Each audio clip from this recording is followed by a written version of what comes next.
What is good, you guys? It is me, Tacosallday. Got my mom today for another podcast. This time, she wanted to go ahead and throw her insight in. Let's say hello. Hi. As much as we're going to get.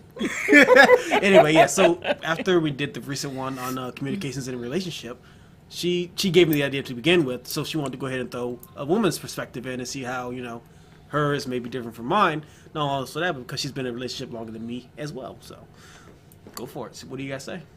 Well, thank you for allowing me to participate in your podcast. I think you do a great job, and I'm not being biased. I do listen to your show, and I just think you do a phenomenal job broadcasting and putting out messages, and I think it'll be beneficial for others to hear what you have to say. And so when I heard your podcast today about communication that you did with Kami, and you said it all started with a conversation between you and I was intrigued and also excited that I was an inspiration for one of your projects. Well, I'm not heartless. I can't just be like, it was all my idea, so, Okay. shove it. No, that's not me. I mean, I appreciate that. there's no point in hiding and being a fake YouTuber. Right. Well, I appreciate that. And then some of the things that you two said was very interesting, especially when you was talking about listening and being in a relationship. And I think that goes to any type of relationship, Right. hetero or otherwise. Platonic or, sexual or any kind, Exactly, with friends and things like that. And you and I always talk, so and have deep discussions, because I try to do that with your brothers. I was about to say sons, but your brothers. And whomever I'm talking with, I try to be honest and open and learn from the conversation, give to the conversation, and also get something back. So, again, thank you. Yeah, no problem.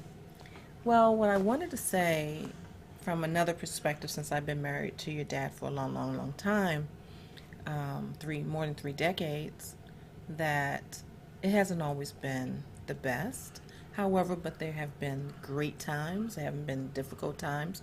But one thing I do know about communication, it starts with trust. And trust, like you said, is so key. And if you can trust someone, you can share with that person. You can Be angry. You can be angry. You can be happy. Talk it out. You can ignore but still know what they're feeling. You can be open, Right. but also be distant. You don't have to. It's not you can be anything you want, to be honest. If there's really trust and there's really something in that relationship, no matter where and how far you go, there you are.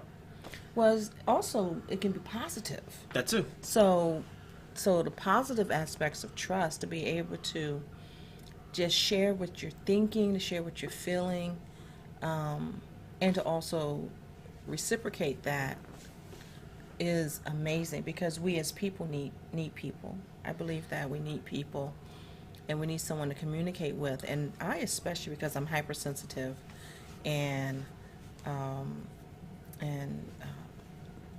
just very I don't want to say emotional.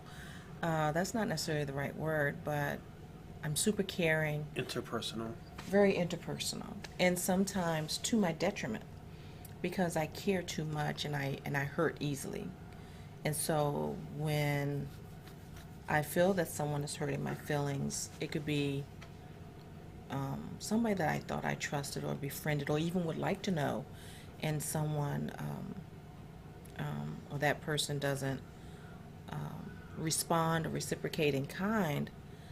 I question, hey, what did I do, or what's wrong with me? So I internalize it, and then it goes over and over into my head, and sometimes I can't sleep and I can't move forward, because I'm thinking, okay, so let me try to think about every single thing that was said, what took place, what body language. And so I scrutinize myself, and so much so that it can become a hindrance for me. But what I had to come to learn at my 5th decade on this planet was that it's okay. Everybody doesn't have to like you. Everybody doesn't necessarily want to be in a relationship with you. And everyone doesn't have to do the same thing that you do for them. Exactly. Like I've told you several times, and you tried to, give me the question that sometimes, like, did they do the same thing for you? And I'm like, it's okay. It's okay. We're still good. You don't got to worry about that. I have friends that do certain things and other friends who do other things. Right. Some friends don't always invite others. Some do. And that's all there is, It's not a personal thing. It's just some friends just don't. Like some friends give rights. Some friends give money. Other friends don't. And that's okay. Well, because I have a different experience with friendship. Oh, definitely. I really don't have any close-knit friends like you have. I have my husband and I have my sons. That's it. And I may have an acquaintance or two at work, but we talk about work and we don't communicate outside of work. We don't do anything. So I don't have any of those relationships. I never could maintain those relationships. I never could build those relationships, although I always wanted them and I often craved them. One thing or another, someone would get mad at me. People get mad at me very easily, and they stay mad at me for a long time, and that's disheartening, especially when, for example, there was this one young lady at work, and we would go out and hang out and go to lunch and go to dinner and go to a party or whatever, and next thing I know, something happened at work.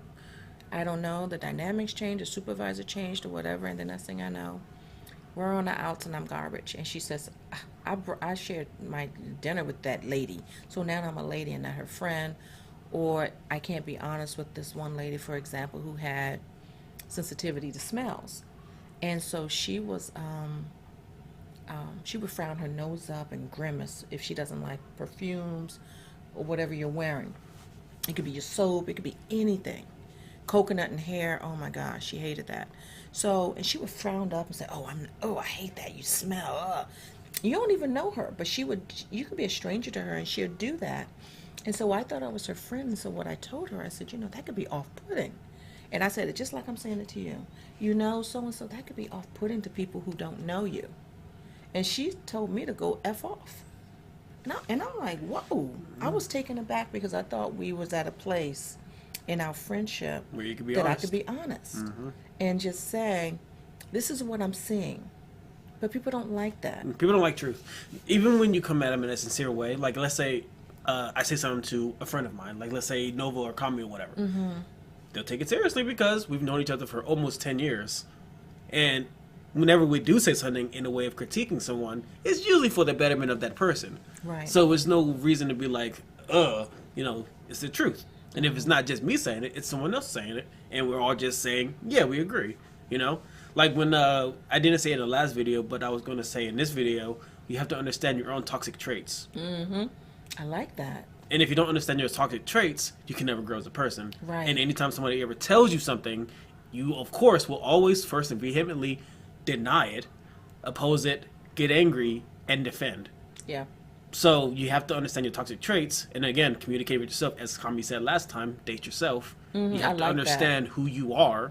Then you can be open to having a real friendship with somebody, because then if somebody tells you something that may help you out in the future, you won't take it as, oh, you're rude or you're this and you're that. Right. I actually like that, toxic traits, and also that comes under the definition of self-examination. Exactly. And Getting so yourself, being alone. Right. So I'm always self-examining my behaviors, my tone, my voice, my facial expressions, everything about myself. So that way, because I don't understand, why am I friendless? So then I say, wait a minute, I got to stop that.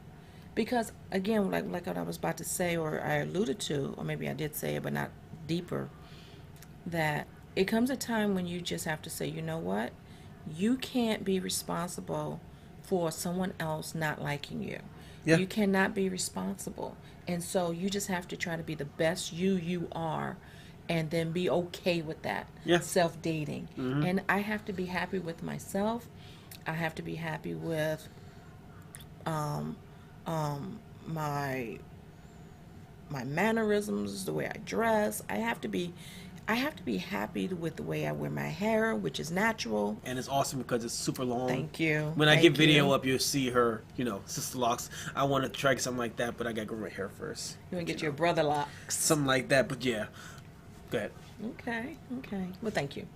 And so I had to learn to do that. So that is my external relationships, but in my personal relationships, so like I was saying in the beginning of the podcast, was that relationships between me and your dad hasn't always been great. They've been great times. They've been not so great times, but I always find that if you like a person, which I liked your dad first, because he was my friend.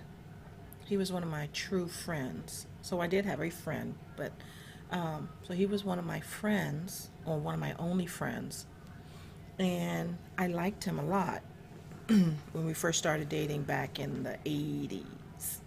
Yeah, early 80s. I think it was, yeah, early 80s. Was it 70s? Oh, I can't remember You now. were young. That's what we got. I was very young. Very, very young. And in middle school. And so when we started dating, I really liked him. He had a great sense of humor. He would do stuff with me. We had fun because home life, living with my parents and your aunts and uncles wasn't the best. I know. Okay. I know. That's another show. Oh, I know. So it wasn't the best. And so when you have somebody who treats you nice, who listens to you, who's kind and just want to hang out and go to the movie and and wrestle with you and play basketball, just stuff. And that was before the big video games. Back then, we had the video games, pinball machine type things. The arcade cabinets. In the 7-Eleven. So we would go and spend our 25 cents up there. But once we spent our dollar, because we was playing Tetris and Miss Pac-Man and things like that, and Galaga. And that was before we had Atari. We had an Atari system, but eventually we had to sell it because we didn't have any money. I sure wish we kept that. But anyway. We can easily find some more now, but we get that later. I know. So we were friends. And so then when we became romantic, and then we got married right out of high school and had our family right away, but we didn't have any money, and so times were tough. And so when love ebbs, because it does, especially when there's hard times, when you don't have enough money, or you're struggling to feed your family, or you're struggling to pay your bills, and you're homeless, and you lose your vehicles, all the stuff that we've done throughout our life together, and you've experienced as well.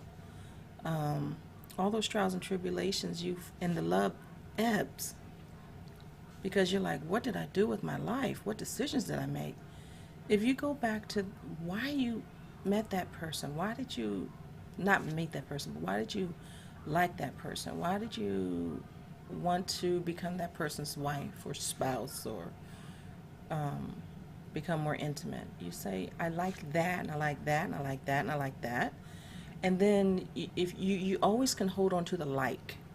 Like seems to never go away that far. Love can go away, but like doesn't always go away. There's always some remnant of like. Ooh, I did like his legs, they were kind of bow-legged, it was sexy, I guess. Yeah, okay, yeah. And they're still very sexy.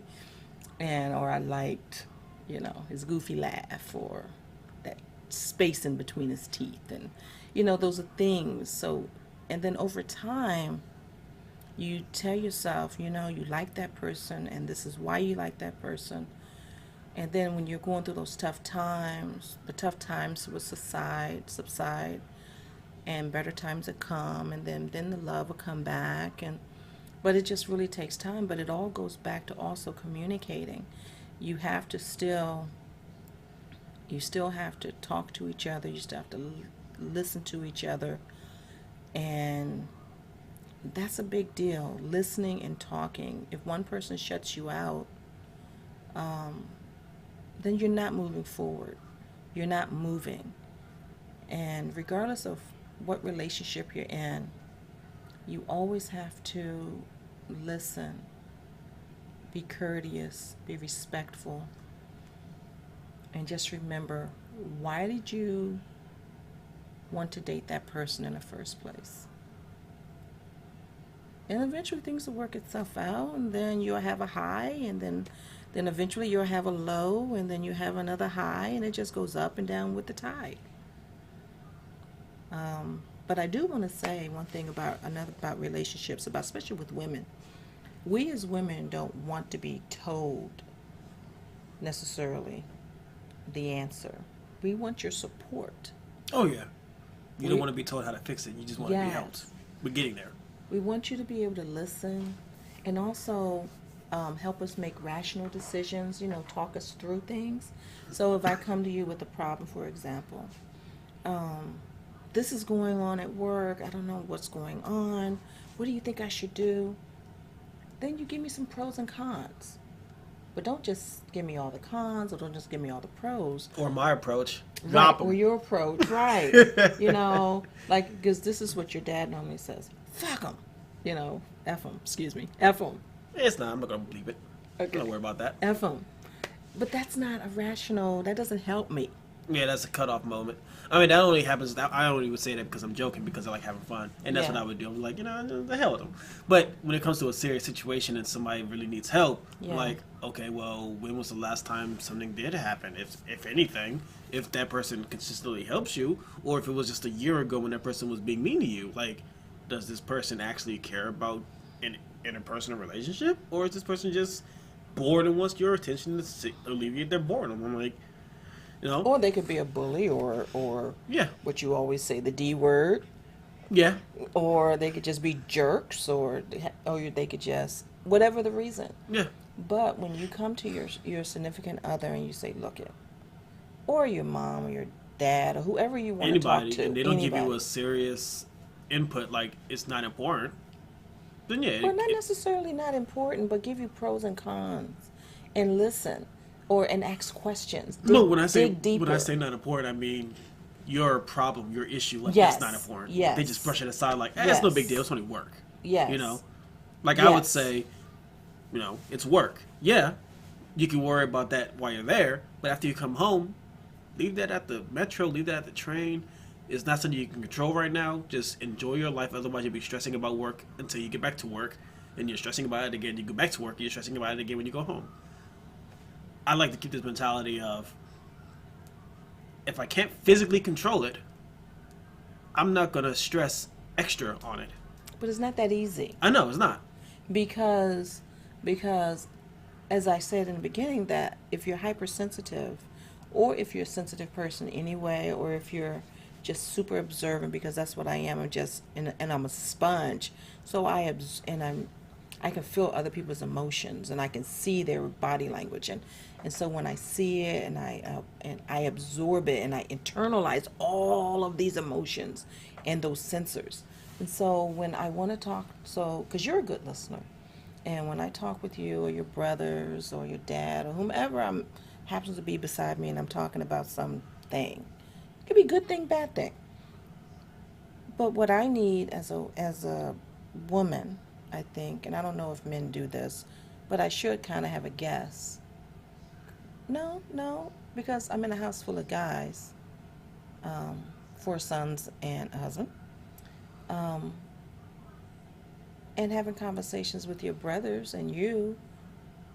I think we all need that. So it's not just a woman thing. It's a human thing. It's a human thing. It's an interaction thing. Yeah, now that I see that now. Because no one I really don't like being told what to do. I don't like being told a solution. Because if I have to ask you, I already know it. It's just I'm looking at different ways. Yeah. And I can always think rationally. I just want to know, can I think stupid about this?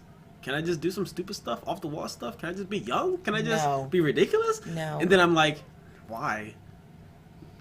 Everybody feels the same way about that point. At some point, it's just, I think women are more naturally emotional in some way because of the way, I don't know, estrogen. We're wired. I can go into the whole neurological way, but that's for another podcast. But I think that as an interpersonal person, as a human, you need some kind of a connection, and a connection would be a different viewpoint than what you already have.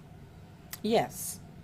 Pros, but it can't just be negative. Oh yeah, definitely. And unfortunately that's a lot what I get, I think, from your dad, and so then I shut down and won't talk. and then it just builds up and festers inside of me. And then luckily I talk to you guys, but my sons, but that's something that I want to share with my husband, and I wish he would listen more. I wish he would give me more pros and cons. And I even said this to him: give me more balanced approach to, responses, because I can't just say F it. I can't just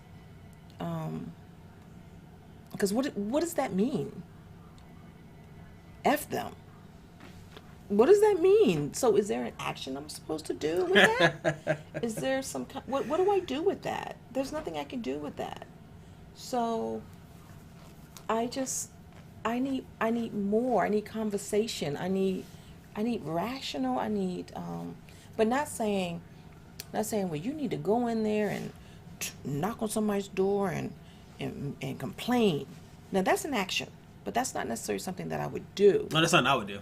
I wouldn't care. Yes. Oh, fire me? All right, let's go. We can do this. Just throw some hands. Well, I don't care. I have a mortgage and a family to take care of. And I got bills. You care about that stuff. I would be like, oh, word? We about to have some fun. Let's scrap. Yeah, so, but like most people, most people that has a family and a mortgage and other bills, car payments and so on and so forth, and would like a retirement check, and have invested years and years in their job, and when things aren't so great at your job, or things not so great with another relationship, be it with your parent or whomever, you still want somebody to talk to. And again, it goes back to trust. You got to talk to someone that you can trust.